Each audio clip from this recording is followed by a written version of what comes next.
Hey folks, welcome to Last Breath Woodworks. I'm Josh. Now, summer kind of flew by for me, and we're creeping up on the fall season, and I know everybody's getting excited for Halloween, Thanksgiving. I really don't get into the holiday part of it. I just enjoy the fall season and the representation of the harvest and everything. So I wanted to come up with a project that would relate to that, and I found some 3/4 inch oak boards that I'm going to use from another project, as well as some 3/8 boards that I had used that are full of bug holes, and thought it would give kind of a neat contrast or detail to the piece. Now add to that an ice cream bucket and a couple kinds of pine cones, and let's see what we can make out of this.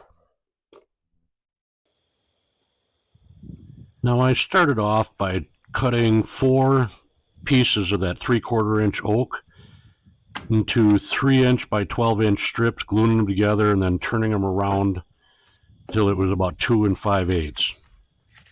Then the 3/8 pieces I cut to length and put a taper on the edge so that it would match the width of the bucket.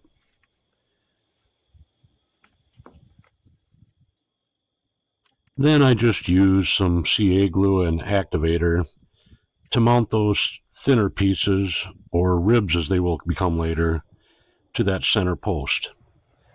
I wasn't looking for exact spacing between them. I just wanted them as straight up and down as possible. After all, nothing in nature is perfect. Now it was time to roast the pine cones.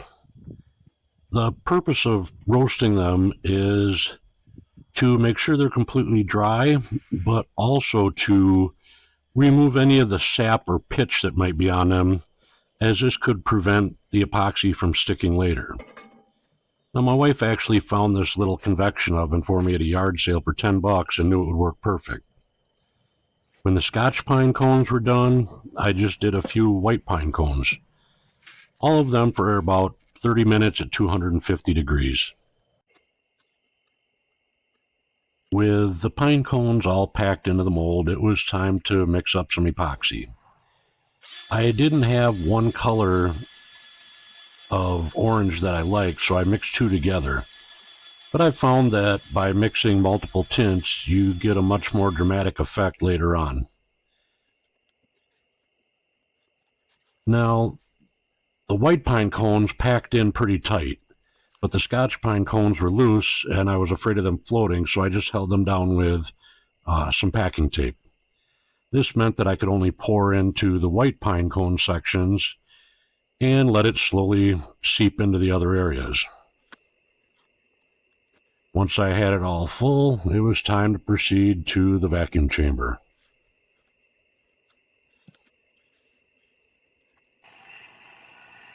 The reason I'm using the vacuum chamber on this piece is because all those pine cones and the bug holes in the wood have little places for air to hide, which can weaken the piece and cause gaps later on. So if you notice, it appears that the epoxy is boiling. That's just the air coming out of all those little nooks and crannies. When it began to bubble too violently, I just opened the relief valve and then closed it back up and cycled like this for about a half hour. Then I closed the valves and left it at 25 inches of vacuum for another half hour.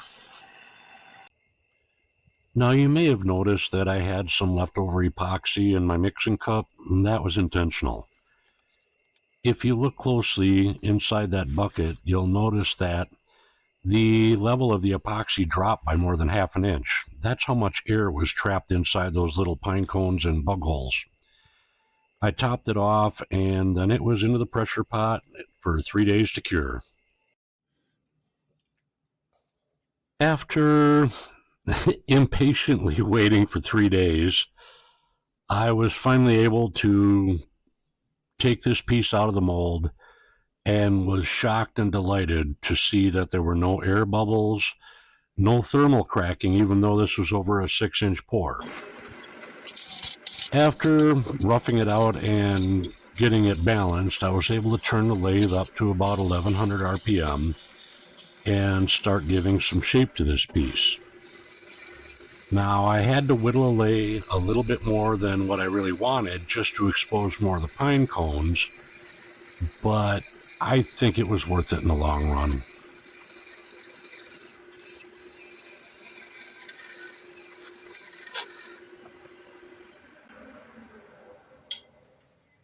Now here you can see pine cones are being exposed, and just look at those beautiful little bug holes in the wood, the pine cones, and just the flow of the epoxy was amazing.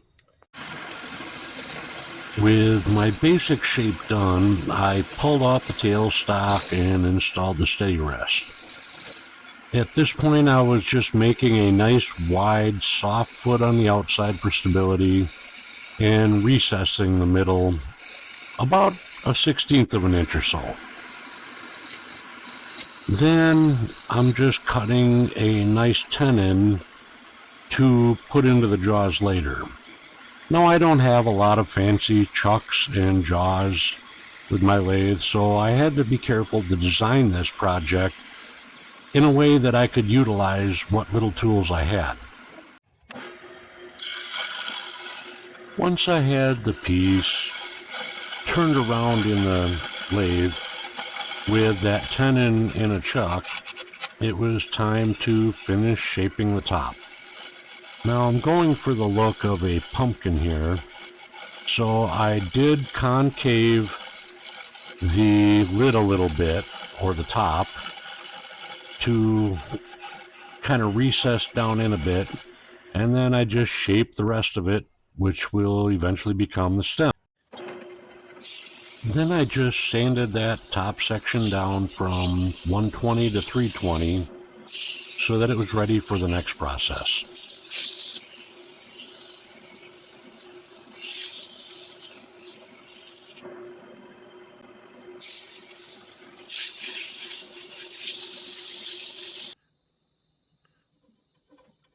And now came the moment of truth. Now, I've never done a lidded bowl before, and the thought of separating these two pieces scared the living daylights out of me.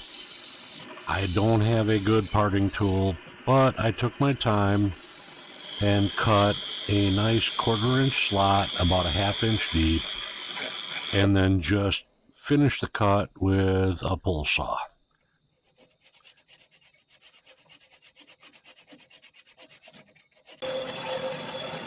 Once separated, I decided to hog out the majority of the material of the base while it was still attached and true.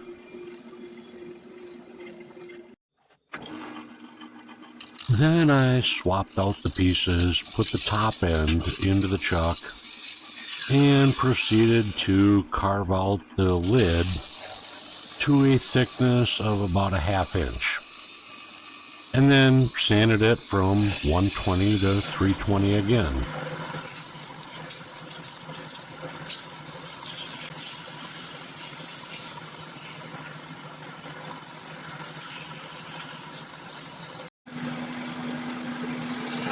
Then I reattached the base and repeated the process, hollowing it out to a wall thickness of about 1/2 inch, and repeatedly test fitting the lid until I had a perfect fit.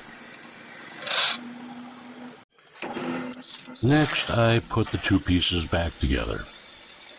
But because I made that 1/4 inch slice on a curve, they didn't line up perfectly. So rather than risking chipping the edges of those epoxy joints with gouges or even carbides, I just decided to use 80 grit to sand them smooth together.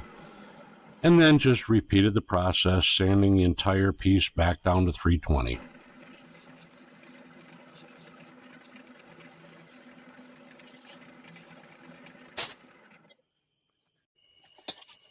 The last thing I had to do was give this piece a showroom finish.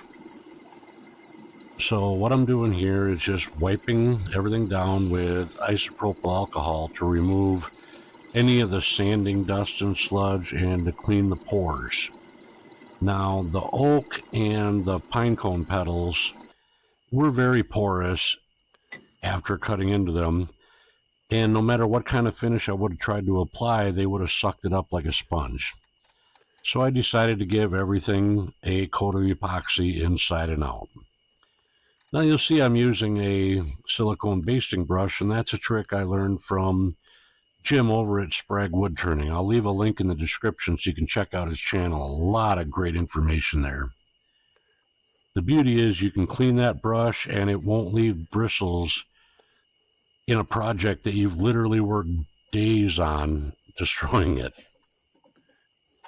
Once the epoxy had dried for about 24 hours, I sanded it all down and gave it a final finish. All right, folks, it's done. Let's take a look, shall we? A nice festive fall harvest candy dish / lighted lantern. You can put a light inside here like electric tea light, and it'll shine through the epoxy and you'll see the pine cones. After I had gotten done sanding the epoxy down after it had dried for a day, that last coat I put on, I sanded it from 220 through 400 and then just gave it a couple coats of lacquer to shine it up and give it a nice hard finish. I really like the way the pearls in the epoxy change between the Scotch pine cones and the white pine cones. Here they're more up and down like flames, and on the white pine they kind of cascaded over the petals like little waterfalls. The top, once I was done, just cut it off straight and then used a grinder and a sander to sand it so it looks more like a stem, and I think that turned out pretty good. The inside hollowed out really nice, and what I think is really cool is if you see some of the different pine cones inside where it cut down to like the middle or the core, it looks really cool. I might try that again on another project and get that effect on the outside versus the inside. So as usual, I'll put up some glamour shots here at the end, and I hope you enjoyed. Thanks for watching Last Breath Woodworks.